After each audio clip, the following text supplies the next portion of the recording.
Lorsqu'il s'agit des véhicules aériens sans pilote ukrainiens, ou UAV, l'attention se porte principalement sur les drones FPV, à vue à la première personne qui foncent directement sur leur cible avant d'exploser. Ces drones kamikazes ont fait la une et joué un rôle clé dans les grandes victoires de l'Ukraine sur le champ de bataille ces dernières années. Mais Kiev possède une autre arme, bien plus meurtrière dans son arsenal, le drone bombardier lourd. Affichant de nombreux avantages par rapport à leurs homologues kamikazes, les bombardiers lourds sont de plus en plus nombreux et influents. L'Ukraine en produit des dizaines de milliers et les déploie partout le long des lignes de front pour anéantir les groupes d'assaut russes et toutes les autres cibles ennemies sur leur passage. Puissants, réutilisables et remarquablement efficaces, rien ne peut arrêter ces drones impitoyables qui déchaînent le feu depuis le ciel. Le monde a vu de ses yeux ce que peuvent faire les drones bombardiers ukrainiens. Dans une vidéo spectaculaire, publiée sur le compte Telegram officiel de la 42e brigade mécanisée chargée de défendre les terres autour du village de Novopavlivka, dans la région de Dnipropetrovsk. La vidéo est un montage de nombreux extraits de bombardiers lourds en action. Chaque extrait est filmé du point de vue d'un drone, alors qu'il plane au-dessus de sa cible, prenant la position idéale avant de larguer sa charge, ne laissant derrière lui que la mort et la destruction. Extrait après extrait, nous sommes témoins de la puissance de destruction stupéfiante de ces machines. Équipés de caméras à vision nocturne et thermique, ils n'ont aucune difficulté à repérer les soldats ennemis cachés dans les lisières, les buissons ou les hautes herbes. N'ayant nulle part où fuir ni où se cacher, les Russes sont éliminés avec facilité comme des lapins, leur vie prenant fin rapidement et brutalement, alors que des bombes, des roquettes et des grenades explosent autour d'eux. Mais l'Ukraine a gardé la partie la plus étonnante pour la fin. Alors que la plupart des séquences montrent des drones bombardiers, traquant et éliminant des soldats russes isolés ou par paires, la fin du montage montre un drone planant au-dessus d'une concentration beaucoup plus importante, d'environ 20 à 30 soldats, alors qu'ils sortent d'un petit convoi de véhicules. Fuyant pour survivre, les soldats courent partout cherchant un abri, mais l'opérateur ukrainien agit sans hésiter, lâchant 2 bombes en succession rapide. Il élimine plusieurs soldats russes en un clin d'œil avant que la vidéo ne se termine. La 42e brigade a légendé la vidéo. Les équipages de bombardiers de nuit partent à la chasse et transforment l'infanterie ennemie en chair à pâté. Cela résume exactement ce qui s'est passé très succinctement. Chaque extrait montre l'impact dévastateur que ces drones peuvent avoir, et contrairement aux vidéos de drones FPV, qui se terminent au moment où le drone percute sa cible et explose, ces vidéos nous permettent de voir les conséquences de chaque frappe. Elles fournissent une preuve tangible et irréfutable de l'ampleur des dégâts causés et du nombre d'ennemis éliminés. Les extraits permettent aussi de comprendre facilement pourquoi les soldats russes craignent autant ces drones, au point de leur donner le nom de l'une de leurs figures folkloriques les plus effrayantes, Baba Yaga. Dans la mythologie slave, Baba Yaga est une sorcière maléfique qui vit dans la forêt, dans une étrange cabane posée sur des pattes de poulet qui lui permettent de se déplacer. Volant la nuit tombée dans un mortier géant, un énorme pilon à la main, elle est au centre de nombreux contes où elle capture et dévore des enfants. Eh bien, les drones Baba Yaga de l'Ukraine ne ciblent certainement pas les enfants, mais ils chassent la nuit et possèdent aussi des pouvoirs presque surnaturels lorsqu'il s'agit de traquer et d'éliminer leurs cibles. Ils existent également sous différentes formes et sont fabriqués par diverses entreprises, avec des noms officiels comme Vampire, R-18, Nemesis et Kazan. Mais pour les soldats russes, ils sont tous regroupés sous le nom de Baba Yaga. Ils sont généralement équipés d'au moins 6 grands rotors qui leur permettent de prendre leur envol, de se déplacer à grande vitesse et de transporter des charges relativement lourdes. Ces drones bombardiers peuvent souvent parcourir jusqu'à 20 km, soit environ 12 miles, tout en transportant environ 15 kg, soit 33 livres de munitions. Ces munitions peuvent inclure tout, depuis des mines anti-chars réutilisées jusqu'à des grenades, des charges creuses et même des obus de mortier, qui peuvent tous être largués d'en haut sur des cibles ennemies avec une précision étonnante. Le R-18 par exemple, peut atteindre 1 mètre carré précis de terrain depuis une hauteur de près de 300 mètres, soit environ 1000 pieds. Cette précision est l'une des principales raisons pour lesquelles les drones bombardiers de l'Ukraine sont si incroyablement efficaces et performants dans ce qu'ils font. Ils sont très fiables et parfaitement capables d'atteindre leur cible la plupart du temps. Cela signifie plus de missions réussies, moins de ressources gaspillées et des pertes ennemies plus importantes à chaque fois que ces drones prennent leur envol.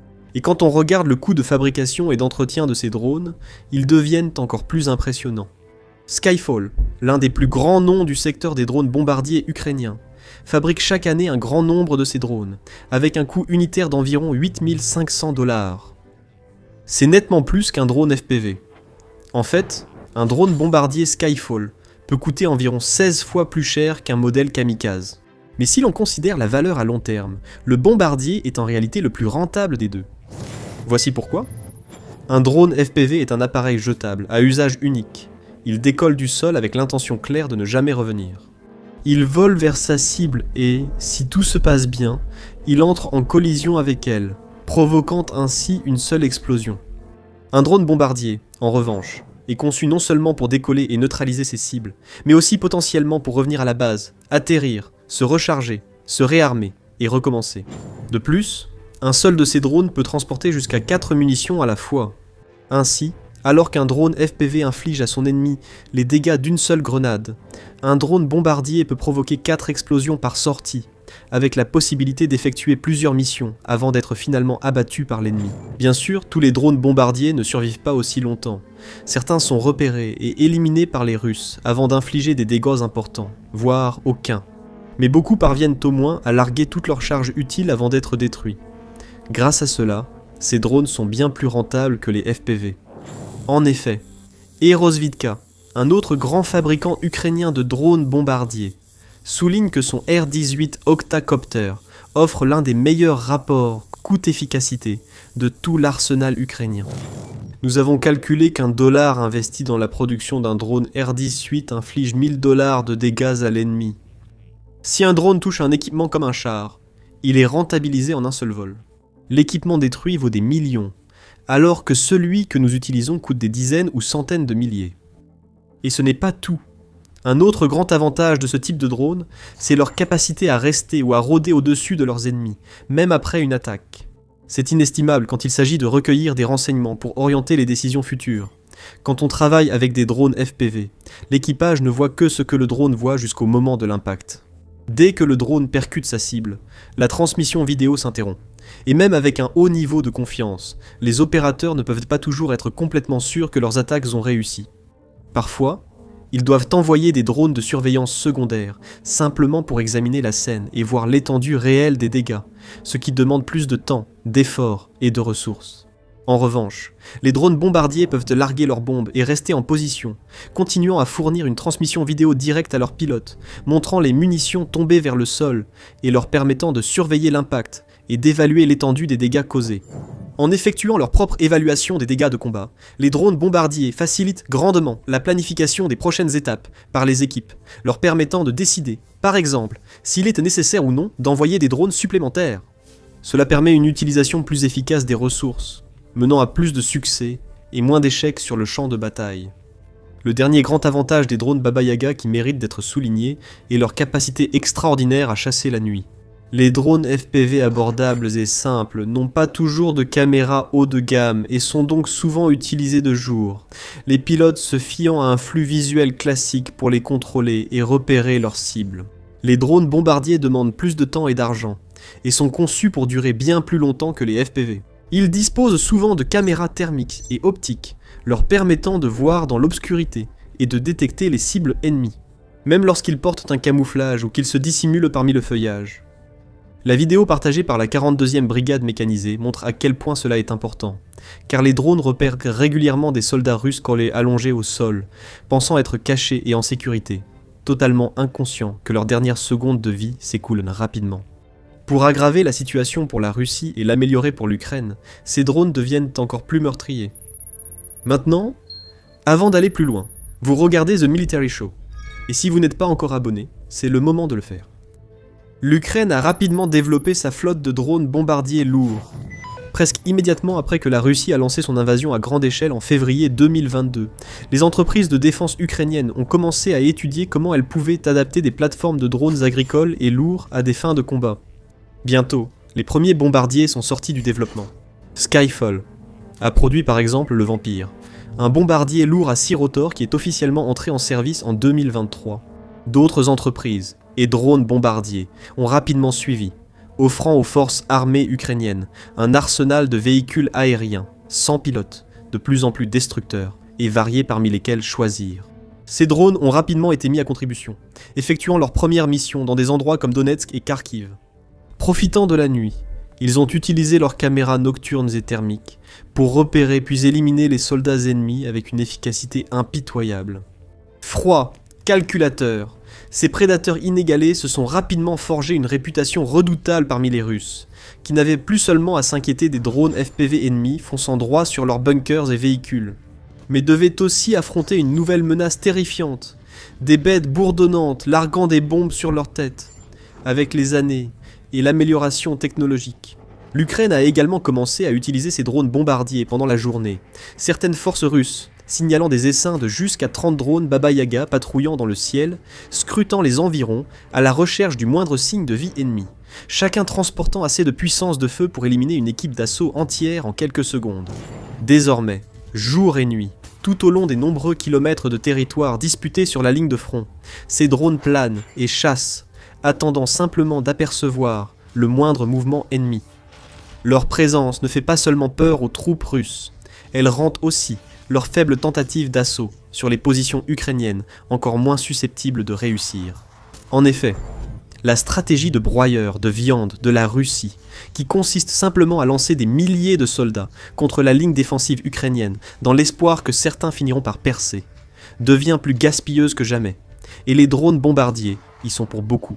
De plus, le Kremlin a très peu de moyens pour faire face à cette nouvelle menace redoutable, car même lorsqu'ils trouvent une solution, l'Ukraine trouve toujours un moyen de la neutraliser. Au début, par exemple, l'Ukraine n'avait pas forcément les ressources ou le budget pour fabriquer ces drones en grande quantité, donc les troupes russes pouvaient trouver des chemins plus sûrs et moins bien gardés derrière les lignes ennemies. Aujourd'hui, une seule entreprise ukrainienne, Skyfall, peut produire 100 000 drones bombardiers par an. D'autres entreprises fabriquent aussi des dizaines de milliers de drones, assurant à l'Ukraine un approvisionnement régulier en puissance de feu contre les forces russes. De plus, ces entreprises cherchent constamment des moyens d'affiner leur conception, pour garder une longueur d'avance sur toutes les contre-mesures que le Kremlin pourrait imaginer.